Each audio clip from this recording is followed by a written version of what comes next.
De Sully Prudhomme, au jour le jour. Quand d'une perte irréparable on garde au cœur le souvenir, on est parfois si misérable qu'on délibère d'en finir.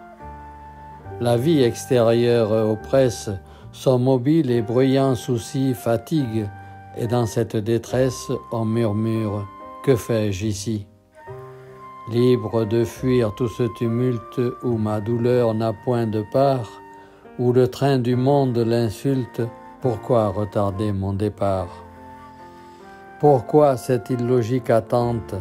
Les moyens sont prompts et divers pour l'homme que le néant tente d'écarter du pied l'univers. Mais l'habitude, lâche et forte, demande grâce au désespoir. On se condamne et l'on supporte un jour de plus sans le vouloir.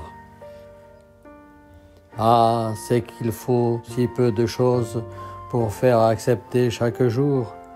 L'aube avec un bouton de rose nous intéresse à son retour. La rose éclora tout à l'heure et l'on attend qu'elle ait souri. Éclose, on attend qu'elle meure.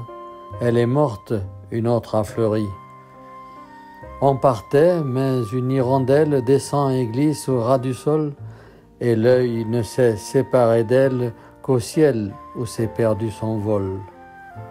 On partait, mais tout près s'éveille sous un battement d'éventail un frais zéphyr qui conseille avec l'espoir un dernier bail. On partait, mais le bruit tout proche d'un marteau fidèle au labeur, sonnant comme un mal reproche, fait rougir d'être un déserteur. Tout nous convie à ne pas clore notre destinée aujourd'hui. Le malheur même est doux encore, doux à soulager dans autrui. Une larme veut qu'on demeure au moins le temps de l'essuyer. Tout ce qui rit, tout ce qui pleure, fait retourner le sablier. Ainsi l'agonie a des trêves. On ressaisit au moindre appel le fil ténu des heures brèves au seuil du mystère éternel. On accorde à cette agonie que la main n'abrège jamais une lenteur indéfinie où les adieux sont des délais. Et sans se résigner à vivre ni s'en aller avant son tour, on laisse les moments se suivre et le cœur battre au jour le jour.